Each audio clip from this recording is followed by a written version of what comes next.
विद्वान अभी तक यह मानते हैं कि सिंधु सभ्यता काल, जिसे पूर्व वैदिक काल भी कहा जाता है, सप्त सैंधव प्रदेश, पुराना पंजाब, जम्मू कश्मीर एवं अफगानिस्तान का क्षेत्र में जो मनुष्य थे वे त्वचा के रंग के आधार पर दो वर्ग में विभाजित थे। श्वेत रंग वाले जो घाटी के विजेता थे, आर्य, और काले रंग वाले जो पराजित हुए थे, दास कहलाए। विद्वान आर्य का अर्थ श्रेष्ठ मानते हैं क्योंकि वे युद्ध के विजेता थे। ये मूलतः पशुपालक ही थे। कालांतर में इन दोनों वर्गों में रक्त सम्मिश्रण भी हुआ और बृहत्तर समाज वर्गों में बढ़ते गया, जो संघर्ष की जीवविशा है।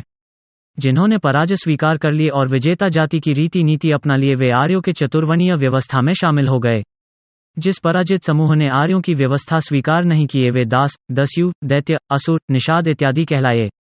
तब तक जाति नहीं बनी थी और वर्ण स्थिर नहीं वरन परिवर्तनीय था। धर्म सूत्रों में उल्लेखित तथ्यों के अनुसार अनुलोम विवाह से उत्पन्न संतानें 7 या 8 पीढ़ी बाद अपने मूल वर्ण में वापस लौट सकते थे, किंतु प्रतिलोम विवाह करने वालों के लिए यह सुविधा नहीं थी।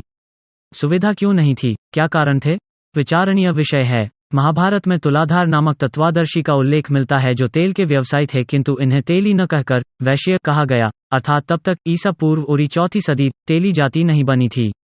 वाल्मीकि के रामकथा में भी तेली जाति का कोई उल्लेख नहीं है तथा अन्य वैदिक साहित्यों में भी तेल पेरने वाले तेली जाति का प्रत्यक्ष प्रसंग नहीं मिलता है। पद्म पुराण के उत्तरखंड में विष्णुगुप्त नामक तेल व्यापारी की विद्वता का उल्लेख है।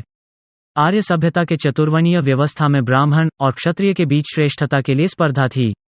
वैश्य के ऊपर कृषि, पशुपालन एवं व्यापार अर्थात कृषि उत्पाद का वितरण का दायित्व था। इन पर यज्ञ एवं दान की अनिवार्यता भी लाद दी गई, जिससे समाज में अशांति थी। तथा भगवान महावीर आए, जो क्षत्रिय थे, जिन्होंने यज्ञों में होने वाले असंख्य पशुओं की हत्या का विरोध किया, साथ ही जबरदस्ती दान की व्यवस्था का विरोध कर अपरिग्रह का सिद्धांत प्रतिपादित किया। इसके बाद शाक्य मुनि गौतम बुद्ध हुए, जिन्होंने भगवान महावीर के सिद्धांतों को आगे बढ़ाते हुए वर्णगत, जातिगत, लिंगगत भेदभाव का विरोध किया। गौतम बुद्ध भी क्षत्रिय ही थे और उन्हें क्षत्रिय, वैश्य एवं शूद्र वर्ण का सहज समर्थन मिला। इसी दौरान सिंधु क्षेत्र में यवनों का आक्रमण हुआ और अंत में चंद्रगुप्त मौर्य मगध के शासक बने। इनके वंशज अशोक ने कलिंग पर आक्रमण किया, जिसमें 1 लाख मनुष्य मारे गए तथा 1.5 लाख मनुष्य घायल हुए। युद्ध के विभत्स दृश्य को देखकर सम्राट अशोक का परिवर्तन हुआ और वे बुद्ध धर्म के अनुयायी बन गए। कुछ जैन विद्वान मानते हैं कि सम्राट अशोक जीवन के अंतिम काल में जैन धर्म के अनुयायी हो गए थे। महावीर एवं गौतम बुद्ध के कारण प्रचलित चतुर्वर्णीय व्यवस्था की श्रेणीबद्धता में परिवर्तन हुआ। नवीन व्यवस्था में ब्राह्मण के स्थान पर क्षत्रिय श्रेष्ठतम हो गए और ब्राह्मण, वैश्य एवं शूद्र समान स्तर पर आ गए। फलस्वरूप वर्ण में परिवर्तन तीव्र हो गया। ईसा के 175 वर्ष पूर्व मगध के अंतिम मौर्य राजा वृहद्रथ को मारकर उसी के सेनापति पुष्यमित्र शुंग राजा बन गए, जो ब्राह्मण थे। माना जाता है कि पुष्यमित्र शुंग के काल में ही किसी पंडित ने मनुस्मृति की रचना की थी। शुंग वंश का 150 वर्ष में ही पतन हो जाने से मनुस्मृति का प्रभाव मगध तक ही रहा। ईसा के प्रथम सदी के प्राप्त शिलालेखों में तलियों के श्रेणियों, संघों, गिल्ड्स का उल्लेख मिलता है। महान गुप्त वंश का उदय हुआ, जिसने लगभग 500 वर्षों तक संपूर्ण भारत को आधिपत्य में रखा। इतिहासकारों ने गुप्त वंश को वैश्य वर्ण का माना है। राजा समुद्रगुप्त एवं हर्षवर्धन के काल को साहित्य एवं कला के विकास के लिए स्वर्णिम युग कहा जाता है। गुप्त काल में पुराणों एवं स्मृतियों की रचना प्रारंभ हुई। गुप्त वंश के राजा बालादित्य गुप्त के काल में नालंदा विश्वविद्यालय के प्रवेश द्वार पर भव्य स्तूप का निर्माण हुआ। चीनी यात्री वेनसांग ने स्तूप के निर्माता बालादित्य को तेलाधक वंश का बताया है। इतिहासकार ओमेली एवं जेम्स ने गुप्त वंश को तेली होने का संकेत किया है। इसी के आधार पर उत्तर भारत का तेली समाज गुप्त वंश मानते हुए अपने भगवा ध्वज में गुप्तों के राज चिन्ह गरुड़ को स्थापित कर लिया। गुप्त काल में सनातन, बौद्ध एवं जैन धर्मावलंबियों को समान दर्जा प्राप्त था। इसी काल में 05वीं सदी में अहिंसा पर अधिक जोर देते हुए हल चलाने तथा तेल पेरने को हिंसक कार्यवाही माना जाने लगा, जिससे वैश्य वर्ण में विभाजन प्रारंभ हुआ। हल चलाकर तिलहन उत्पन्न करने वाले तेली जाति को स्मृतिकारों ने शूद्र वर्ण कहा। इतना ही नहीं, तिलहन के दाने में जीव होने तथा तेल पेरने को भी हिंसक कार्यवाही कहा गया। गुजरात, महाराष्ट्र, राजस्थान का क्षेत्र जहां सर्वाधिक तेल उत्पादन होता था, घांची के नाम से जाना जाता था, में जैन मुनियों के चतुर्मास काल में घानी उद्योग को बंद रखने दबाव बनाया गया। फलस्वरूप तलियों एवं शासकों के मध्य संघर्ष हुआ। जिन तलियों ने घानी उद्योग को बचाने तलवार उठाया वे घांची क्षत्रिय कहलाए। हमारे वर्तमान प्रधानमंत्री श्री नरेंद्र मोदी जी घांची क्षत्रिय मोड़ तेली हैं। जिन्होंने केवल तेल का व्यवसाय किया वे तेली वैश्य तथा जिन्होंने सुगंधित तेल का व्यापार किया वे मोड़ बनिया कहलाए। राष्ट्रपिता महात्मा गांधी के पूर्वज मोड़ बनिया थे। जिन्होंने हल चलाकर तिलहन उत्पादन किया उन्हें स्मृतिकारों ने शूद्र वर्ण कहा और प्रतिलोम विवाह का किस्सा पकड़ा दिया। तेली जाति की उत्पत्ति का वर्णन विष्णुधर्म सूत्र, वैखानस स्मार्त सूत्र, शंख एवं सुमंतु में है। एकादश वैश्य, मूल वैश्य पशुपालक, तैलिक कपासमारा, पुष्पकार स्वर्णकार, कुंभकार, कसेर, तमर, बढ़ई, लोहार, दर्जी, चर्मकार, ये मूलतः कार्याधारित वैश्य हैं, जिनमें तैलिक तैलकम कालांतर में आर्थिक दृष्टि से संपन्न हुए।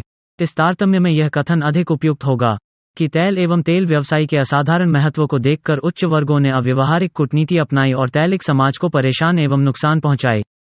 फिर भी तैलिक समाज ने अपने अस्तित्व रक्षार्थ सहन किया और अवसर मिलने पर अपना सामर्थ्य भी प्रदर्शित किया। वास्तव में 9वीं से 13वीं सदी तक तैलिक समाज संपूर्ण भारत में अपने वाणिज्य, व्यापार, धर्मार्थ कार्य, सामाजिक रचनात्मक कार्य के लिए अग्रगण्य रहे हैं। बुंदेलखंड, बघेलखंड तथा दक्षिण के क्षेत्रों एवं राजस्थान, गुजरात राज्यों में तैलिक समाज विभिन्न क्षेत्रों में प्रभावशाली रहा। मुगल बादशाह शाहजहां तेली व्यापारी मशाह से प्रभावित होकर महूशाह सिक्का चलाने का एकाधिकार दिया। वीर जुझारू अक्का देवी तेलिगन, छत्रसाल, कवियत्री खगनिया, वीरांगना तैतेलीन, महारानी स्वर्णमयी, कृन्नगी देवी का उल्लेख सर्वाधिक गौरव की स्मृति है। चंदबरदाई एवं आल्हाखंड में सेनानी घनीराम धुनवा तेली का उल्लेख, तब धनुवा तेली गर्जा, तुमको कोल्हू दिए पेराए आदि भी उल्लेखनीय है। महाराष्ट्र के सुप्रसिद्ध संत तुकाराम के अभंग भक्ति गीतों को भाषालंकरण संताजी जगनाई तैलिक वंशधर ने किया था। उनकी अभंग गाथा भरणी साहित्य भी धरोहर है। इस प्रसंग में छत्तीसगढ़ के गौरव की अभिस्वीकृति भी आवश्यक है, जहां भक्तिन माता राजिम का सती स्वांग एवं भगवान राजिमलोचन प्रतिमा, सती तेलीन घाटी, माता भानेश्वरी की यशोक्ति के साथ वर्तमान में भी सतत तपस्यारत बाबा सत्यनारायण स्मरणीय है। ऐतिहासिक एवं वर्तमान में भी स्थिति प्राय अखिल भारतीय स्थल विशेष का नामांकन समीचीन होगा। काठमांडू, नेपाल में तैलिक व्यापारी केंद्र, चेंबर ऑफ कॉमर्स, नालंदा, विशाल प्रवेश द्वारा स्थापित, झांसी, कर्मा माता की जन्मभूमि, मथुरा, तेली धनी द्वारा निर्मित रंगनाथ मंदिर, यीडर राजस्थान, दानवीर भामाशाह की जन्मभूमि, ग्वालियर, प्राचीन तेली मंदिर, परना, तेलिया भंडार स्थापित, गोरखपुर, राष्ट्रगुरु गोरखनाथ की कर्मभूमि, कल्याण, संताजी महाराज, कन्नाद, ताई तेलीन की कर्मभूमि, मदुराई, सती कंगी की कर्मभूमि, राजिम, माता राजिम का भक्ति क्षेत्र, केशकाल, सती तेलीन घाटी मंदिर, पुरी, माता कर्मा की तपोभूमि, शिरडी आदि। यह भी प्रेक्षणीय है कि शताधिक वर्ष पहले सन 1912 में बनारस में अखिल भारतीय तैलिक साहू महासभा का गठन हुआ। इसी तरह सन 1912 से 1926 तक धमतरी के गोकुलपुर बगीचा, सिलहट बगीचा, आमदी भाठा में विशाल साहू सम्मेलन संपन्न हुआ। सन 1975 में अखिल भारतीय स्तर पर सर्वप्रथम आयोजित सभी समाज के लिए प्रेरणादायी रचनात्मक संस्कार आदर्श सामूहिक विवाह महासमुंद के मुंगासेर गांव में संपन्न हुआ। अब तो छत्तीसगढ़ एवं मध्य प्रदेश में कन्यादान योजना के अंतर्गत यह शासकीय उपक्रम भी है। दुर्ग से सन 1960 में प्रकाशित साहू संदेश अंचल की प्रथम सामाजिक पत्रिका है। वहीं साहू संपर्क रायपुर से निरंतर प्रकाशित मासिक पत्रिका है। तैलिक जाति, सामाजिक गौरव आदि को एकीकृत करके रूपायित साहू वैश्य जाति का इतिहास लेखक डा. सुखदेव राम सरस, समाज गौरव प्रकाशन द्वारा शताब्दी वर्ष 2013 में प्रकाशित संदर्भ साहित्य है। इस तारतम्य में यह बताना अधिक सामयिक होगा कि भारत में अंग्रेजों के आगमन से पूर्व तक तेली समुदाय की स्थिति रही। 1. वे आर्थिक दृष्टि से प्रभावशाली थे। 2. राजस्थान, बिहार, बंगाल एवं तमिलनाडु में अधिक समृद्ध थे। 3. शेष भारत, मध्य प्रदेश, महाराष्ट्र, गुजरात, छत्तीसगढ़, केरल आदि में बड़े जमींदार एवं साहूकारी के कारोबारी थे। 4. वे जहां भी प्रभावी रहे, मंदिर, धर्मशाला आदि निर्माणकर्ता बने। 5. दक्षिण में व्यापार, उत्तर पूर्व मध्य में राजनीति, पश्चिम में रचनात्मक कार्य में सक्रिय रहे। भारत में बिहार, बंगाल, छत्तीसगढ़, झारखंड, राजस्थान, आंध्र एवं केरल में तैलिक आबादी तुलनात्मक रूप से अधिक है। तैलिक जातिजन भारत के विभिन्न क्षेत्रों में अन्यान्य नामों से अभिहित है, यथा राजस्थानी क्षेत्र घाणिकला, लाटेचा, राठौर, धांची, पद्मशाली आदि। बिहार बंगाल में शाह, साहा, छत्तीसगढ़, झारखंड, मप्र, ओडिशा में साहू, साव, गुजरात में मोर, भोई, दक्षिण प्रांतों में चैटी, चैटियार, गांडला, महाराष्ट्र में तराने आदि। सारांश में यह कहा जा सकता है कि लगभग 1000 वर्ष पूर्व तक तेली समाज क्षत्रिय, वैश्य एवं शूद्र वर्ण को धारण कर समरस जीवन जी रहे थे। 9वीं 10वीं सदी में गुरु गोरखनाथ हुए, जो चतुर्वर्णीय व्यवस्था को नहीं मानने वालों को संगठित कर नया नाथ संप्रदाय स्थापित किए। गुरु गोरखनाथ को तेली अपना पूर्वज मानते हैं। 10वीं 11वीं सदी में कलचुरी एवं चालुक्य वंशीय शासक हुए। कलचुरी राजा गांगेयदेव एवं चालुक्य राजा तैंत को तेली समाज अपना पूर्वज मानता है और भक्तकर्मा माता के प्रसंग को इन राजाओं के काल से संबद्ध करता है।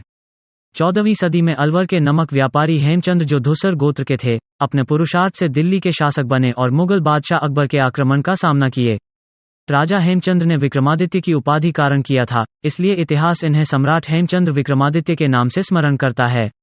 16वीं सदी में राजपुताना में महाराणा प्रताप के मंत्री एवं श्रेष्ठी भामाशाह हुए, जो ओसवाल गोत्र के थे। इन्होंने स्वराज्य के लिए अपनी संपूर्ण संपत्ति को दान कर दिया था। इन्हें ही हम दानवीर भामाशाह के नाम से पुण्य स्मरण करते हैं। 15वीं सदी में धार्मिक भेदभाव एवं उन्माद के बीच संत कबीर का जन्म हुआ। इनके शिष्य धनी धर्मदास उर्फ जुड़ावन साहू बांधवगढ़ के कसोधन गोत्र थे, जिन्होंने अपनी 57 करोड़ की संपत्ति को दान कर छत्तीसगढ़ के दामाखेड़ा, कुदुरमाल, कवर्धा, रतनपुर में संत कबीर के गुरु गद्दी की स्थापना किए थे। मुगल काल में तेली समाज में नाथ संप्रदाय एवं संत कबीर का व्यापक प्रभाव था, इसलिए संत तुलसीदास जी ने रामचरितमानस में तेली सहित 6 जातियों को अधम अर्थात चतुर्वर्णीय धर्म को नहीं मानने वाला कहा है। यद्यपि अब वर्ण व्यवस्था का राष्ट्रीय जीवन में कोई महत्व नहीं रह गया है, फिर भी भारतवर्ष का तेली समाज क्षत्रिय, वैश्य एवं शूद्र वर्ण के साथ साथ निर्गुणी संप्रदाय के समरस व्यवस्था का संदेशवाहक बना हुआ है।